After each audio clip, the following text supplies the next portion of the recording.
Hello, this is the Mushroom Wizard, and I'm returning once again with another presentation regarding the mushrooms found in Saskatchewan and the ways in which we go about identifying those mushrooms and picking those mushrooms.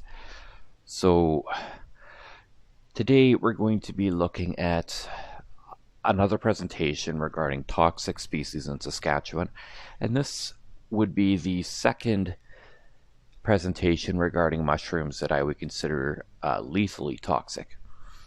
So this one focuses on a single genus, and that is the Lepiota genus, as you can see here, or as they are commonly called, Dapperlings.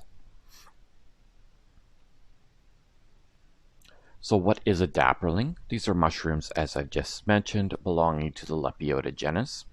These mushrooms contain amatoxins. If you'll recall, amatoxins are a group of similar toxins that often are fatal upon consumption. They have a very long latency period, and this is the same group of toxins that are found in the Destroying Angel and the Death Cap, which are probably the two most notorious toxic mushroom species.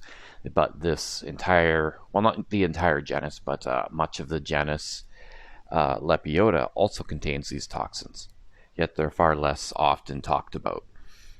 So these are potentially lethal if ingested.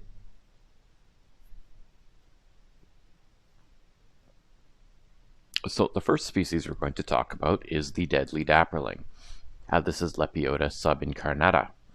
So just a quick note on the species types here. What I've picked for this presentation is several type species that may or may not occur in Saskatchewan. When I say type species, I mean they are species that tend to represent a grouping within the Lepiota genus in terms of their macroscopic features. So does Lepiota subincarnata occur here? Probably. Are there several other species that look identical and have similar toxicity? Yes, there are. So that's what you're going to see with each species I show you, because there are quite a number of species in Saskatchewan, and it's not really known how many are actually here, or if they are in fact the same species that they appear to be. And no one's really willing to find out by sticking them in their mouth, for instance. So the first one is the deadly Dapperling. So the cap of this is dark brown to pinkish brown when young, and it has kind of like this solid mass, kind of hardened scale-like mass, and as the cap expands, that breaks apart into what will later become scaling, and it reveals an off-white surface below. You can see that happening here. It is convex, flattening out with age and sometimes becoming depressed in the center. The scaling is tomatose or woolly. So if you run your finger across the surface there, it'll actually feel kind of fuzzy or woolly, as if it's hairy or like a carpet. The margin is smooth to appendiculate, and if you recall, appendiculate is where you have those fragments from a partial veil hanging down. And that margin becomes wavy with age. And then this mushroom grows up to about 2 inches in diameter. It's not a very big mushroom. Here's a size reference for you. You can see that partial veil on the left-hand side there too, still intact. And here you can see kind of the beginning where it's still that hardened outer layer that has yet to fully break apart, and then on the right hand side it's expanded to turn that hardened layer into scales, and you can also see that wavy margin there, and that it's kind of depressed in the center. So the gills of the deadly Dapperling are cream in color. They are free from the stipe. They are fairly crowded. There are frequent short gills. You can see quite a number of them between each full gill, and the spore print of this mushroom is white. And there would be the spore print for you. And that'll be very similar across the Dapperlings here. The stipe is white above the ring zone, but brown below the ring zone. You can see that it's more of an off-white above there, but it is lighter up top and darker down below. The stipe is cylindrical to bulbous. So cylindrical is kind of even throughout the height of the stipe. And then bulbous is where it has kind of a swelling at the bottom. It forms a central attachment to the cap. It is smooth above the ring zone, as you can see there, and then it has got this kind of heavier scaling below it, and it's a very fibrillose scaling. It's kind of like hairy and woolly, kind of like on the cap there. And then that stipe is up to about 2 inches high. There you can see there's a fragile annulus that breaks off easily and just leaves behind a ring zone. So these mushrooms are saprobic. They are terrestrial.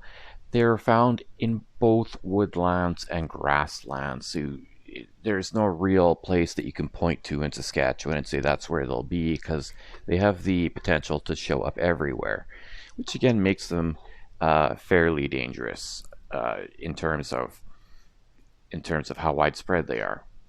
And then these are found summer throughout the fall.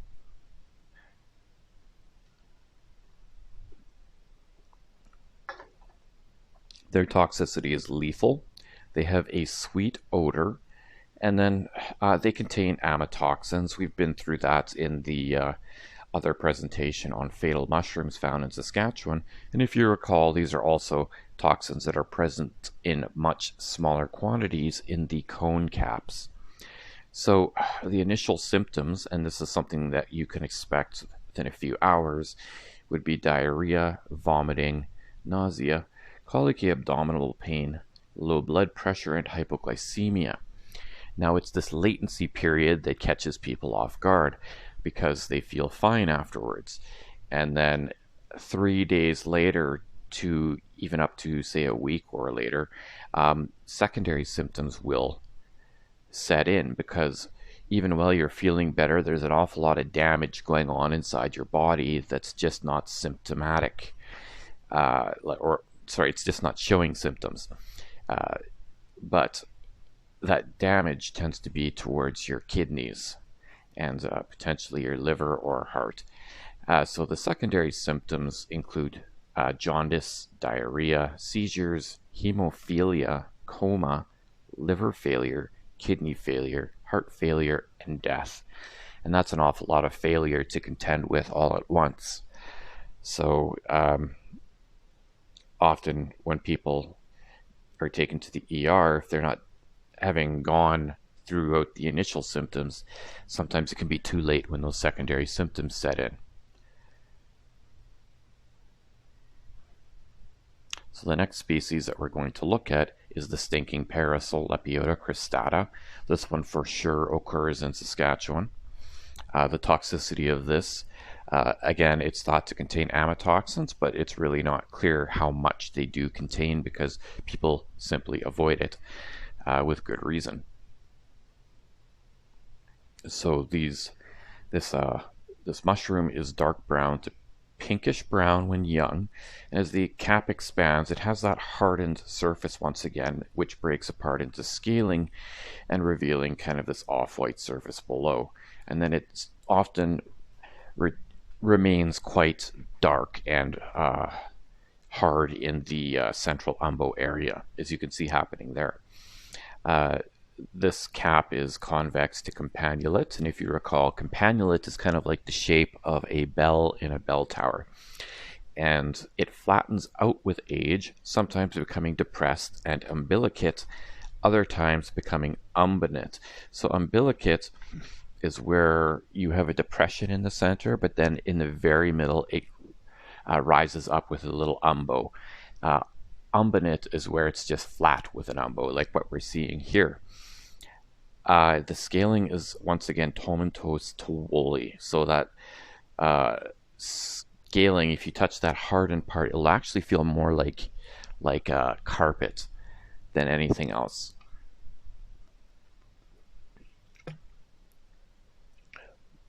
Uh, the margin is smooth to appendiculate, sometimes appearing wrinkled or broadly pleated when young. And we might actually see a photo of that in a bit, and then becoming wavy later on with age. Here you can see it's that it is appendiculate. It's got uh, fragments of the partial veil hanging down, and you can see that those are almost hairy looking. So that would be a tomentose appendiculate there. These grow up to about 3 inches in diameter, so a bit larger than the last mushroom we looked at. On the left hand side, you can see that sort of pleated look, how wrinkled it is. The sides almost like it's an umbrella waiting to be opened or partially opened. So that would be a young one. And on the right hand side, you can see that they're kind of raising up with the margins, and they're a bit wavy in the background there, with a little umbo in the middle. Here's a size reference for you. You can see it next to a penny there.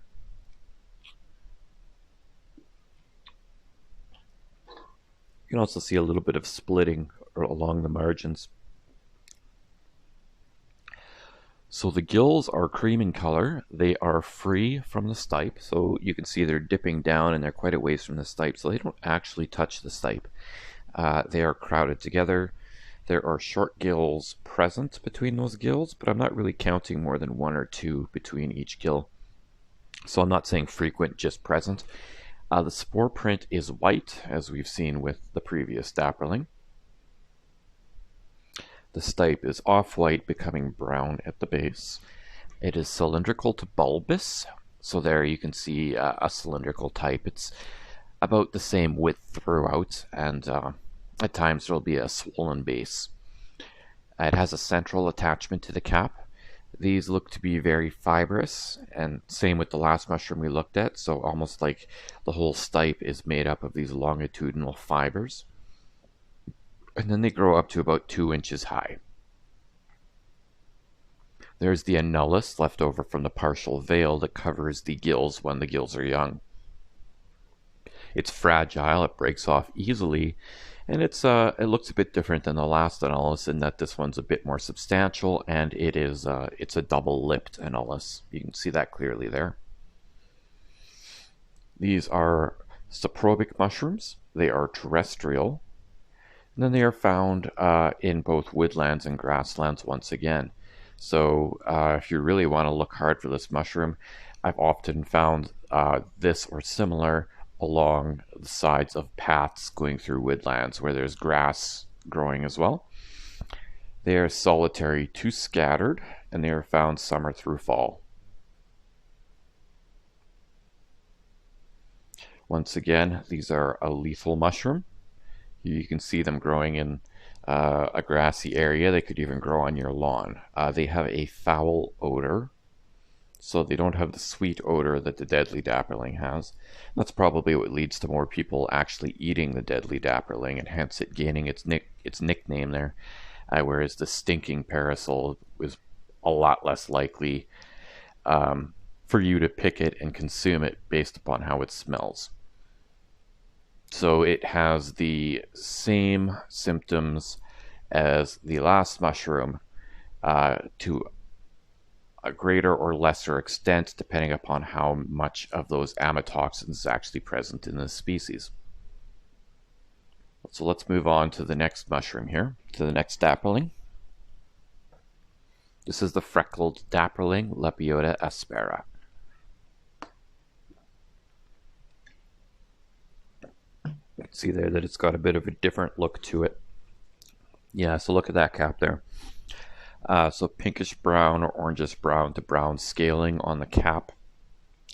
The cap itself is ovoid or spherical when it's younger, so becoming convex and then flattening with age. You can see there that it's a mature mushroom that we're looking at. There are raised pointed scales that are quite hard, and they are heaviest in the center.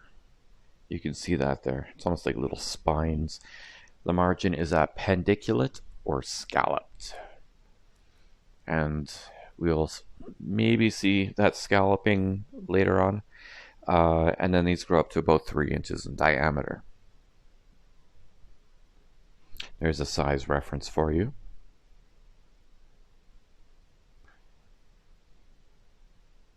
So the gills are white in color.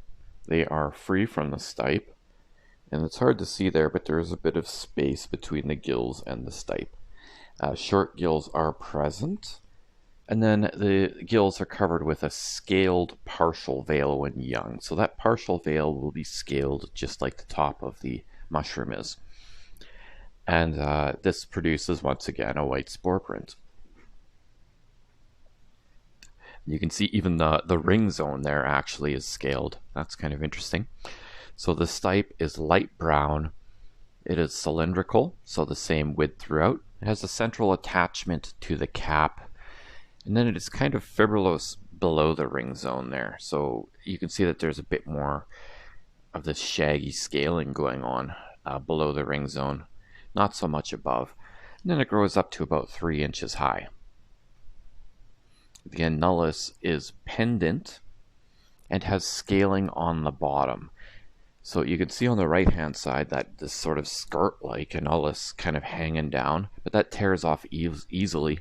And then you see the scales of a ring zone there. And if you were to see underneath that annulus, it would actually be scaled as well. So a very unique feature for this species, or this group of species. These are saprobic mushrooms. They are terrestrial.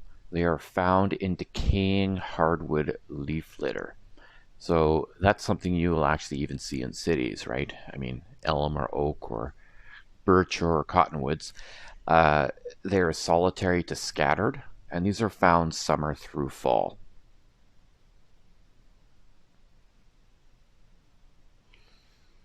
These are potentially lethal. Once again, they contain the same toxins and basically an unknown amount, but you eat enough of them, they can kill you with the same symptoms as we've seen with the other mushrooms.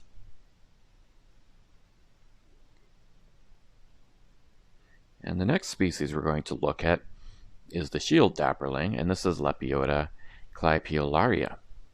It's a fuzzy guy. The cap is off-white with orangish brown to brown scaling. They are ovoid or spherical, becoming convex and then flattening with age.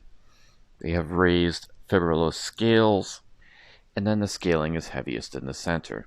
The margin is appendiculate or scalloped, and these grow up to about 3 inches in diameter. So you can see the scaling is actually kind of raised there as well. But it'll be softer. It'll be more that carpety scaling that we saw with the first two mushrooms. And there is a size reference for you. So the gills are white in color. They are free from the stipe, so they do not actually touch the stipe. They are close together. There are frequent short gills. Maybe not. Yeah, some of them you can see 2 to 3. So yeah, I would say short gills frequent. And once again, this is covered with a partial veil when young and has a white spore print. And you can see how appendiculate that margin is as well. It's got those kind of shaggy veil fragments hanging down.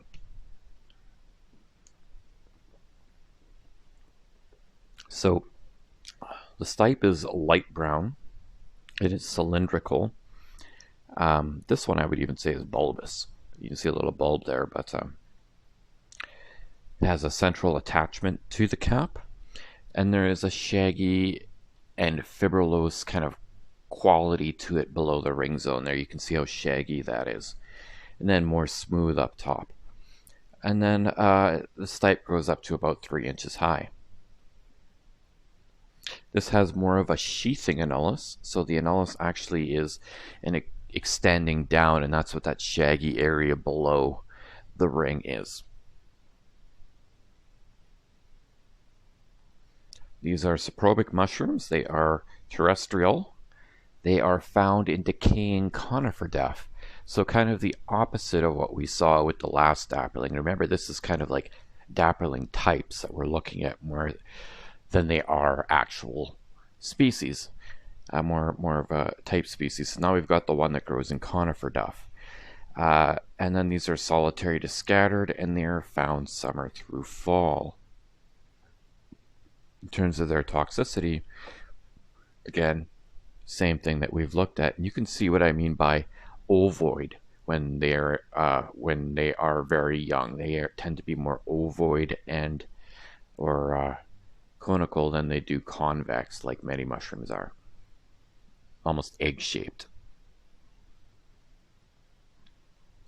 And we have one more species that we're going to look at here, and this is the chestnut dapperling, Lepiota castagna or similar. I've got the CF in there because I don't think Lepiota castagna itself grows here, but I have seen it similar. So the cap is dark brown when young, and as the cap expands, it breaks apart into scaling, revealing that tan surface below. These are convex to campanulate, flattening out with age to becoming umbilicate or umbinate. The scaling is very noticeable and raised, and the margin is smooth as to appendiculate, and then splitting as the margin lifts upwards. You can see that happening there, and it's quite pronounced. And then these are very small mushrooms. They grow up to about 2 inches in diameter.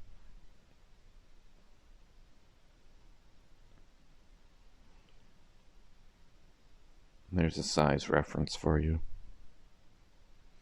The gills are white in color to cream. They are free from the stipe. They are close together. Short gills are frequent, and this produces white spores. Stipe is tan, becoming reddish brown towards the base. They're cylindrical to bulbous, and here you can see one again that's cylindrical. They form a central attachment to the cap. They have raised scaling towards the base. So that reddish brown, I guess you could say, is more of a concentration of scales that are reddish brown, as opposed to the base being reddish brown, though you do see the underlying color is somewhat darker too. And these grow up to about 2 inches high, so a very small mushroom. These are saprobic. They are terrestrial.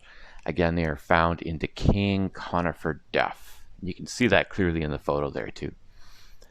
And these are solitary to scattered and found summer through fall. Once again, these are lethal. I'm not going to go through the symptoms over and over again, but I mean, every one of these symptoms is fairly severe, and you get them all together all at once. That's a very bad day. So, I do hope that these videos help you to keep safe when you're picking mushrooms, and I will reiterate that I have found a whole lot of dapperlings well out, especially in woodlands in Saskatchewan. As to what dapperlings they are, that is anybody's guess. They all look kind of the same to some extent. They are quite pretty mushrooms, but they are very dangerous mushrooms. And just keep safe out there. This is the Mushroom Wizard, and I will talk to you next time. Have a good night.